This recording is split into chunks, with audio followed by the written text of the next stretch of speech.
A big hello to all of you. This is Tarannum here with my next video which is medicine calculation. Medicine calculation NPO के chapter में ही है जो कि separately 3 marks के question में भी आता है एग्जाम में, और NPO का जो फुल फ्लेजेड क्वेश्चन है उसके एडिशनल इंफॉर्मेशन में भी मेडिसिन से रिलेटेड जरूर ही आपको एडजस्टमेंट गिवन होती है। तो इसकी कैलकुलेशन कैसे करनी है चलिए आज हम सीखते हैं। If you are coming on this channel for the very first time please do subscribe my channel. अगर आप मेरे चैनल पर लौट कर आ रहे हैं तो thank you so much, it means lot to me. चलिए क्वेश्चन रीड करते हैं। On the basis of the information calculate the amount of medicine consume during the year. इस क्वेश्चन के बेसिस पे जो भी आपको इंफॉर्मेशन गिवन है उसके बेसिस पे आपको कैलकुलेट करना है कि मेडिसिन कितना कंज्यूम्ड हुआ है, और डेट आपको गिवन है 31/3/2019। मैं आपको फिर से बताते चलूंगी कि आपके लिए डेट, क्लोजिंग डेट इंपॉर्टेंट है क्योंकि डेट से ही आपको अंदाजा लगता है कि कौन सा आपका करंट ईयर है। तो करंट ईयर आपका 31/3/2019 को कंप्लीट होता है। दैट मीन कि ये 1 अप्रैल टू 31 मार्च 2019 का करंट ईयर है। तो मैं आपको यहाँ पे साथ में बताते जाऊंगी ताकि आपको याद रहे। करंट ईयर आपका है 1 अप्रैल 2018 टू 31 मार्च 2019, ये आपका करंट ईयर हो गया। तो अगर इससे आप प्रीवियसली लें तो आपका प्रीवियस ईयर क्या हो जाएगा, 1 अप्रैल 2017 टू 31 मार्च 2018, और नेक्स्ट ईयर हो जाएगा 1 अप्रैल 2019 टू 31/3/2020। ये मैं आपको इसलिए बता रही हूँ क्योंकि सब्सक्रिप्शन को करो या स्टेशनरी करो या फिर मेडिसिन की कैलकुलेशन करो, तीनों के लिए ही ये जानना जरूरी है कि आपका करंट ईयर, प्रीवियस ईयर और नेक्स्ट ईयर क्या होता है, क्योंकि हमें सिर्फ और सिर्फ करंट ईयर से रिलेटेड ट्रांजेक्शन को रखना है। प्रीवियस ईयर से रिलेटेड ट्रांजेक्शन आपके आउटस्टैंडिंग इन द बिगनिंग कहलाते हैं, जो कि आपको करंट ईयर के अंदर इंक्लूड नहीं करना है। और जो नेक्स्ट ईयर के लिए आपको पहले से ही मिल जाता है उसे हम एडवांस के नाम से जानते हैं। तो उसका काम सिर्फ और सिर्फ क्लोजिंग बैलेंस शीट में एडवांस के नाम से शो किया जाता है और उसका कोई काम नहीं होता है। अगर वो आपके टोटल अमाउंट के अंदर इंक्लूड है तो आप उसको एडवांस एट दी एड के नाम से एक्सक्लूड कर देंगे। तो ये आपके लिए पहचानना जरूरी है। चलिए आगे नेक्स्ट क्वेश्चन पढ़ते हैं। आपको गिवन है 1 अप्रैल 2018 के बैलेंसेस गिवन है और 31 मार्च 2019 के बैलेंसेस गिवन है।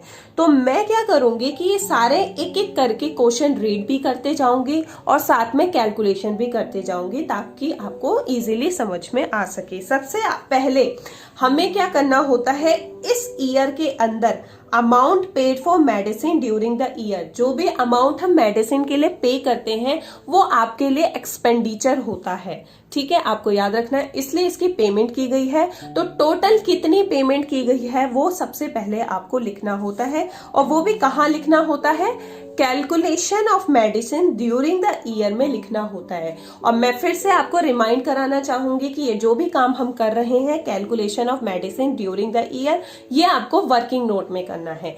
इनकम एंड एक्सपेंडिचर में जो भी अमाउंट आएगा वो आपके फुल फ्लेजेड क्वेश्चन में इनकम एंड एक्सपेंडिचर में ही आएगा।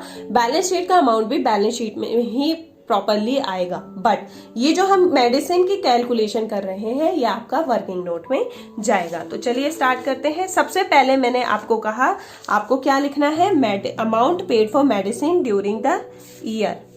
तो सबसे पहले आप यहां लिखेंगे अमाउंट पेड फॉर मेडिसिन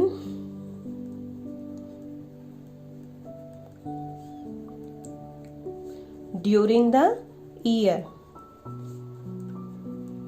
आपने कितना पे किया है, तो 1,08,000। तो सबसे पहले आपको इससे स्टार्टिंग करनी है। जब भी ऐसा क्वेश्चन आए तो इस करंट ईयर में आपने टोटल कितना अमाउंट पे किया है उसको सबसे पहले आप शो करेंगे, फिर बाकी चीजें उसमें से ऐड और लेस होंगी जो कि आउटस्टैंडिंग या एडवांसेस होते हैं। अब आपको इसके अंदर ऐड करना होगा अगर किसी तरीके का आउटस्टैंडिंग आपको गिवन है, या फिर सबसे पहले हम बात कर लेते हैं स्टॉक की। तो आप सब क्वेश्चन में देख रहे हैं, सबसे पहले आपको स्टॉक ऑफ मेडिसिन गिवन है, तो ओपनिंग स्टॉक हमेशा ऐड होता है और क्लोजिंग स्टॉक हमेशा लेस होता है। ओपनिंग स्टॉक का मतलब यह है कि आपने ओपनिंग स्टॉक जो भी रखा होगा वो इस करंट ईयर के अंदर कंज्यूम किया होगा, तो उसको हम ऐड करेंगे। क्लोजिंग स्टॉक का मतलब है ऐसा स्टॉक जो इस ईयर के अंदर कंज्यूम नहीं हुआ है, तो उसको हम लेस करके एक्सक्लूड कर देंगे। तो सबसे पहले हम ओपनिंग स्टॉक को 30,000 का ऐड करेंगे, तो लिखेंगे स्टॉक ऑफ मेडिसिन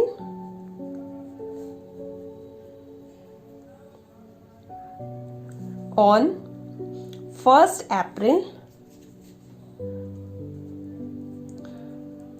कब है ये, 2018 में, कितना, 30,000। ये तो आपका ऐड हो गया।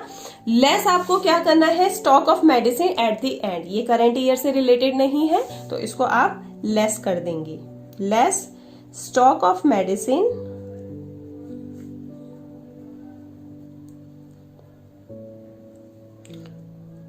ऑन 31 मार्च 2019 में। तो ये आपका कितना गिवन है, आपको 5,000। इस तरीके से आपके ये 2 एडजस्टमेंट कंप्लीट हो चुके हैं। नेक्स्ट आपको दे रखा है advance paid for medicine on 31/3/2019। देखो 2019 आपका क्लोजिंग डेट है, तो क्लोजिंग डेट पे अगर किसी तरीके की आप एडवांस पेमेंट करते हैं तो वो करंट ईयर से बिलोंग नहीं करता है। तो एडवांस अगर आप एंड में पेमेंट कर रहे हैं तो उसको आपको लेस करना होगा। ठीक है, तो हम लेस कर देते हैं एडवांस पेड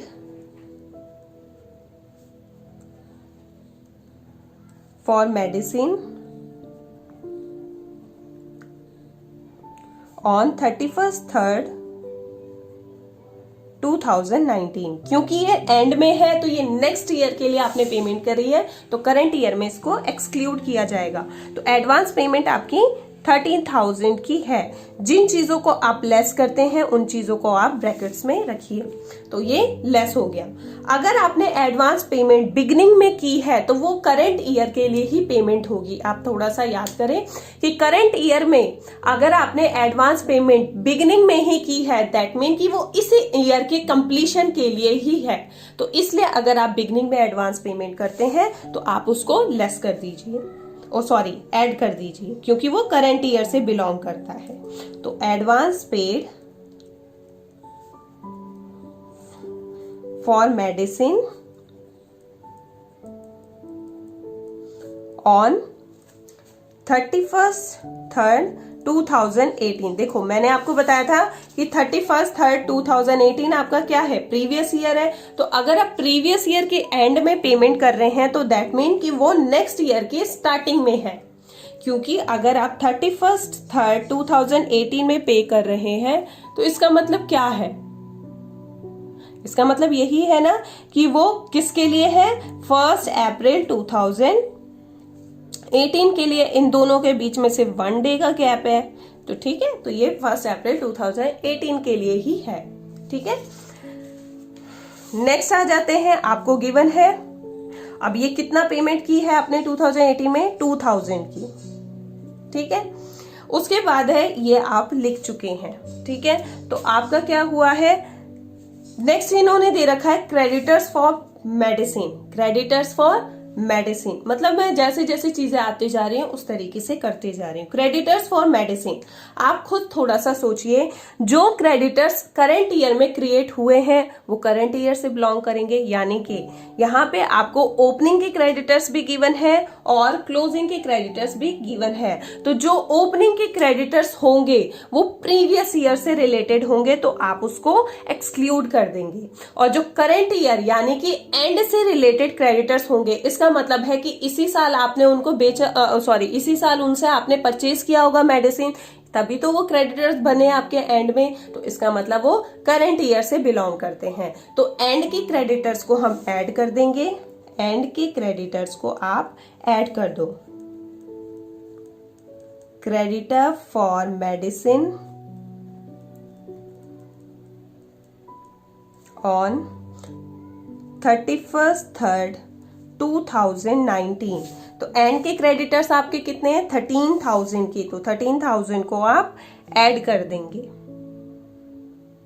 ठीक है। और जो बिगनिंग के क्रेडिटर्स होंगे दैट मीन कि वो प्रीवियस ईयर से रिलेटेड है, तो उनको एक्सक्लूड कर दिया जाएगा। तो क्रेडिटर फॉर मेडिसिन ऑन 31/3/2018। तो क्रेडिटर फॉर मेडिसिन जो स्टार्टिंग में है वो 20,000 है, ठीक है। तो आपको ये याद रखना है कि क्रेडिटर्स अगर एंड के होंगे तो आप उसको ऐड करेंगे क्योंकि वो करंट ईयर ही जनरेट हुए होंगे। और क्रेडिटर्स फॉर मेडिसिन अगर प्रीवियस ईयर से रिलेटेड है दैट मीन कि वो प्रीवियस ईयर में जनरेट हुए होंगे, तो उसको यहाँ पर एक्सक्लूड करना है। तो इस तरीके से आपका ये कंप्लीट हो जाता है कैलकुलेशन ऑफ मेडिसिन। इसको आप एडलेस करके इसका आंसर फाइंड आउट कर सकते हैं। तो ये आपको गिवन होगा 1,15,000, सॉरी ये कैलकुलेट करना होगा। तो ये आ रहा है आपका 1,15,000, ओके। तो इसे हम क्या लिखेंगे? मेडिसिन कंज्यूम्ड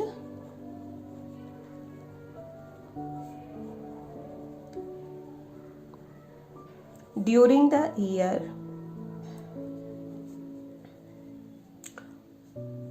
और कब? 31 मार्च 2019 में, क्योंकि आपका करंट ईयर क्या गिवन था आपको, आपने देखा है करंट ईयर आपको क्या गिवन है 31 मार्च 2019।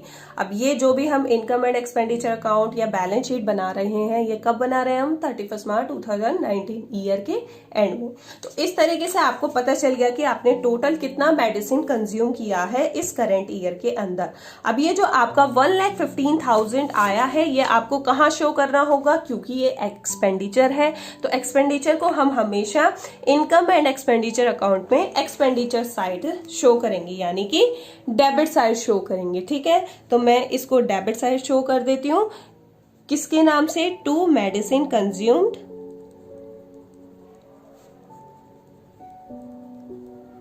ठीक है। और कितना आ रहा है? 1,15,000।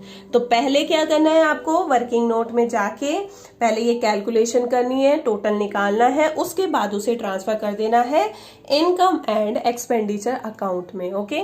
नेक्स्ट है, अब मैंने आपको बताया था जो भी करंट ईयर से रिलेटेड यानी कि करंट ईयर के एंड में जो भी अमाउंट रिलेटेड है उसे हमें बैलेंस शीट में शो करना है, ठीक है। तो स्टॉक ऑफ मेडिसिन जो कि करंट ईयर के एंड में गिवन है, देखो जो स्टॉक ऑफ मेडिसिन स्टार्टिंग में था यानी बिगिनिंग में था वो तो आप कंज्यूम कर चुके हो, लेकिन जो एंड में था उसको आपने कंज्यूम नहीं किया है, तो इसका मतलब है कि आप उसे बैलेंस शीट में शो करेंगे। और क्योंकि ये स्टॉक ऑफ मेडिसिन है तो स्टॉक क्या होता है? असेट।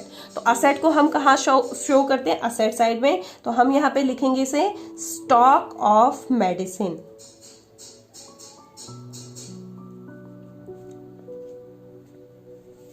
अब देखो स्टॉक ऑफ मेडिसिन आपका एंड में कितना था? स्टॉक ऑफ मेडिसिन आपका एंड में कितना था? 5,000। ये तो आप कंज्यूम कर चुके हो, तो हमें 5,000 को शो करना है असेट साइड पे इस तरीके से, ठीक है। उसके बाद क्रेडिटर्स फॉर मेडिसिन, जानते हो आप कि क्रेडिटर्स क्या होते हैं? लाइबिलिटीज होते हैं। तो क्रेडिटर्स फॉर मेडिसिन जो आपका 13,000 का था जो कि क्लोजिंग डेट का था, ठीक है, ओपनिंग डेट का था, वो प्रीवियस ईयर से रिलेटेड था, लेकिन जो क्रेडिटर्स इस करंट ईयर के अंदर जनरेट हुए हैं तो वो तो क्रेडिटर्स हैं, उसे तो आप बैलेंस शीट में शो करेंगे ही। तो देखिए creditors for medicine current year के एंड में क्या है? 13,000 जो कि इस करंट ईयर के अंदर अराइज हुए हैं। तो 13,000 आप यहाँ पे शो करेंगे और इसे हम लिखेंगे क्रेडिटर्स फॉर मेडिसिन।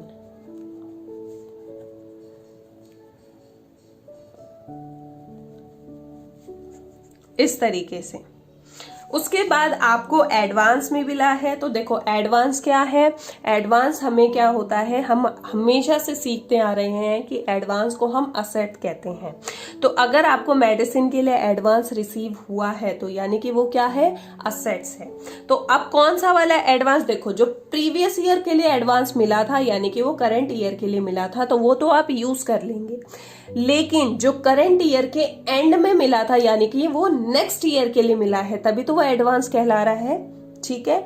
तो जो एंड का एडवांस होगा उसको आप शो करोगे असेट साइड पे, ठीक है। तो एडवांस फॉर मेडिसिन, मेडिसिन के लिए एडवांस जो कि एंड में दिया गया है, तो मेडिसिन के लिए एडवांस आपको कितना दिया गया है एंड में 13,000। तो 13,000 को आप यहाँ पे लिखेंगे। मैं आपके कन्वीनियंस के लिए लिख देती हूँ कि एडवांस फॉर मेडिसिन एंड का है, और ये स्टॉक ऑफ मेडिसिन ये भी एंड का है, ठीक है। मेडिसिन कंज्यूम्ड आप यहाँ पर लिख चुके हैं, और यहाँ पे तो आप समझ ही रहे हैं कि डेट के अकॉर्डिंग ये आपको बेटर समझ में आ जाएगा, ठीक है। तो आप स्क्रीन को पॉज करके इसे अच्छी तरीके से नोट कर सकते हैं, और मेक श्योर कि आप क्वेश्चन को नोट करें पहले, क्योंकि क्वेश्चन आपकी फ्रंट में रहेगा तो उसको देखकर आपको कैलकुलेशन करना इजी रहेगा, ठीक है। तो क्वेश्चन को आप सबसे पहले नोट करेंगे। तो इस तरीके से आपका इनकम एंड एक्सपेंडिचर में किस तरीके से मेडिसिन के अमाउंट ट्रांसफर होंगे वो मैं आपको बता चुकी हूँ, ठीक है। अब मैं आपको एक बात रिमाइंड कराना चाहूंगी, हालांकि ये क्वेश्चन 3 मार्क्स के अकॉर्डिंग मैंने आपके लिए प्रिपेयर किया था, लेकिन same as it is question full fledged question के अंदर एडजस्टमेंट के थ्रू आपको पेपर में भी गिवन होता है। और क्योंकि एग्जाम आपके स्टार्ट होने वाले हैं, तो आप इस वीडियो को अगर एक बार में नहीं समझ में आता तो आप इसे बार बार रिपीट करके देख सकते हैं। डेफिनेटली मैं गारंटी लेती हूँ कि आपको ये जरूर समझ में आएगा। बहुत इजी है, बिल्कुल भी टफ नहीं है। हाँ, मेक श्योर करना कि आप क्वेश्चंस को अपने सामने रखें। अगर आप चाहते हैं कि ये क्वेश्चन मैंने कहाँ से लिया है, तो ये क्वेश्चन मैंने टी.एस. ग्रेवाल की बुक से लिया है। टी.एस. ग्रेवाल की बुक्स में इस तरीके के कई सारे क्वेश्चन हैं। अगर आप ये सीख चुके हैं तो इसी की हेल्प से आप अनसॉल्व क्वेश्चन भी सॉल्व कर सकते हैं, या फिर किसी तरीके का डाउट क्रिएट होता है तो आप मुझसे पूछ सकते हैं। तो thank you so much, thanks for watching, I will be back soon, till then stay happy, stay blessed.